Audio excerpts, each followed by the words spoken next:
সবসময় আমি সহ আমরা সবাই খুনি হাসিনাকে দেখে যেন শিক্ষা নেই। বাংলাদেশ জাতীয় নাগরিক পার্টি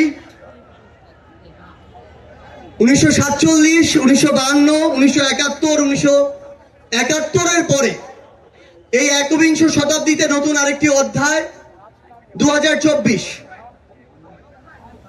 আমরা এখানে এই 24-এর অভ্যুত্থানে ফ্যাসিস্ট বিরোধী যে লড়াই করেছি, খুনি হাসিনার বিরুদ্ধে আমরা যারা ঐক্যবদ্ধভাবে লড়াই করেছি, বাংলাদেশের ফ্যাসিস্ট বিরোধী সকল রাজনৈতিক দলের মতের, ধর্মের, বর্ণের, বয়সের যে মানুষ আমরা আজকে এখানে ঐক্যবদ্ধ হয়েছি।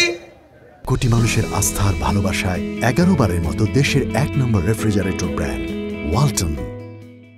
আমরা প্রথমে কৃতজ্ঞতা জানাতে চাই বাংলাদেশের ফ্যাসিস্ট বিরোধী লড়াইয়ে যত রাজনৈতিক দল ছিল যারা আজকে এখানে উপস্থিত হয়েছেন, আপনাদের প্রতি আমাদের অন্তরের অন্তঃস্থল থেকে কৃতজ্ঞতা।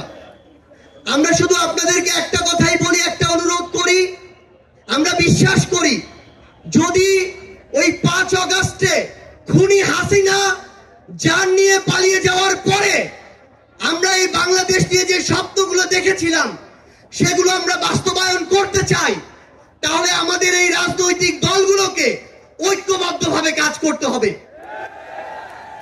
আমাদের যে কোনো একটি বিষয়ে পক্ষে বিপক্ষে কথা থাকবে, যুক্তি তর্ক থাকবে, কিন্তু দিন শেষে যেটা দেশের জন্য, দেশের মানুষের জন্য মঙ্গলকর, আমরা সবাই যেন সেটাতে ঐক্যবদ্ধ হতে পারি।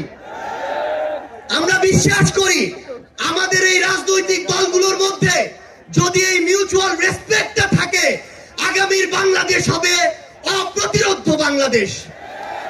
আমরা আপনাদেরকে অনুরোধ করি বাংলাদেশের সরকারি যত কর্মকর্তা কর্মচারী আছে তারা যেন আর তাদের দায়িত্ব পালন বাদ দিয়ে তোষামোদীর রাজনীতিতে লিপ্ত না হয়।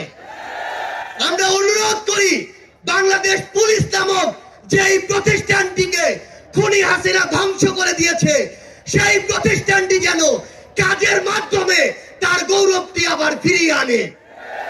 আমরা আপনাদেরকে অনুরোধ করি সরকারি সকল অফিস আদালত যত কিছু রয়েছে, সে পুলিশ হোক, বিচারক হোক, আমলা হোক, দয়া করে জনগণ থেকে হাত পেতে ওই ঘুষের টাকা নিবেন না।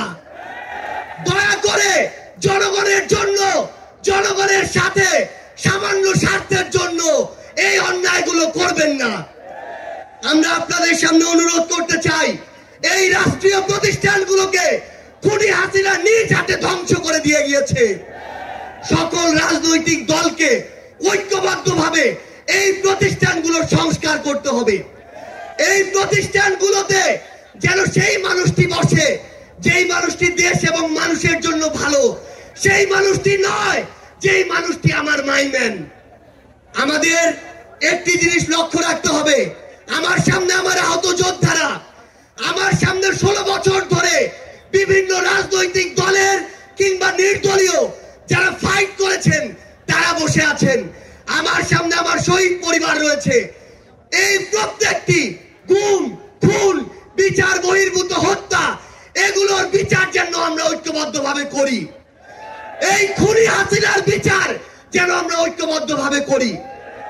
একটা জিনিস মনে রাখতে হবে, নিজেদের সামান্য স্বার্থের জন্য যেন কোনো অপরাধী ছাড় না পেয়ে যায়। কোন অপরাধীর জন্য সুপারিশ নিয়ে আমরা যেন থানায় না যাই। কোন অপরাধীর জন্য সুপারিশ নিয়ে আমরা যেন কোনো বিচারকের কাছে না যাই। এই নতুন বাংলাদেশে ধ্বজভঙ্গ শিক্ষা সিস্টেম গুলো, এই কারিকুলাম গুলো আমাদেরকে ঠিক করতে হবে। এই বাংলাদেশকে বাংলাদেশ পন্থী হিসেবে গড়ে তুলতে হবে। আমরা আপনাদের কাছে অনুরোধ করি আগামী যে বাংলাদেশ আমরা স্বপ্ন দেখি, সকল রাজনৈতিক দল যদি ছোট ছোট স্বার্থগুলোকে এক পাশে রেখে ঐক্যবদ্ধভাবে কাজ করি তাহলে সেগুলো আমরা বাস্তবায়ন করতে পারবো। এই বাংলাদেশকে বাংলাদেশ পন্থী হিসেবে গড়ে তুলতে হবে।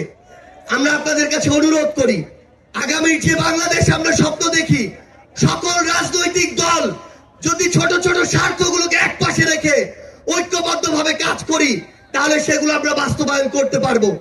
এই মঞ্চ থেকে আমরা যেন এই শপথটুকু নিয়ে যাই, এই ছোট্ট জীবন সৃষ্টিকর্তা যাদেরকে গুরুত্বপূর্ণ দায়িত্বগুলোতে রেখেছেন এগুলো তাদের কাছে আমানত স্বরূপ। আমরা যেন এই ছোট্ট জীবনে এত বড় দায়িত্বের আমানত গুলো দয়া করে খেয়ানত না করি। আমরা আপনাদের কাছে অনুরোধ করি, আমাদের রাজনৈতিক দলগুলোর মধ্যে কেন্দ্র থেকে ওই একদম গ্রাম পর্যন্ত, রুট পর্যন্ত যেন নিজেদের ভিতরে সুস্থ একটি প্রতিযোগিতা হয়। দয়া করে যেন আমরা কাউকে প্রতিপক্ষ না মনে করি। আমরা যদি যারা বড় রাজনৈতিক দল রয়েছি ছোটদেরকে ধীরে ধীরে সামনে এগিয়ে যেতে না দেই, তাহলে আমাদের মধ্যে ধীরে ধীরে এমন একটি মানসিকতা আসবে যে মানসিকতা হয়তো আমাদেরকে ধীরে ধীরে একটি স্বৈরাচারী আচরণের দিকে নিয়ে যেতে পারে। আমরা যেন সব সময়, আমি সহ আমরা সবাই খুনি হাসিনাকে দেখে যেন শিক্ষা নেই। আমরা আপনাদের কাছে অনুরোধ করি, আগামীর বাংলাদেশকে আমরা ঐক্যবদ্ধভাবে গড়ব। এবং একটা জিনিস শুধু মনে রাখবেন, দিন শেষে দেশ এবং মানুষের স্বার্থকে সবার আগে রেখে যদি আমরা এগিয়ে যেতে পারি তাহলে আমাদের কাঙ্ক্ষিত বাংলাদেশ সম্ভব। আপনাদের সাথে লড়াইয়ের রাজপথে অথবা বিজয় দেখা হবে। সব সময় বাংলাদেশের এই নতুন আজ যে পার্টিটি জন্ম নিতে যাচ্ছে সেই পার্টির সাথে থাকবেন, সমর্থনে থাকবেন, দোয়ায় রাখবেন। আপনাদের সাথে আবারও দেখা হবে রাজপথের সংগ্রামে অথবা বিজয়ে। ধন্যবাদ সবাইকে।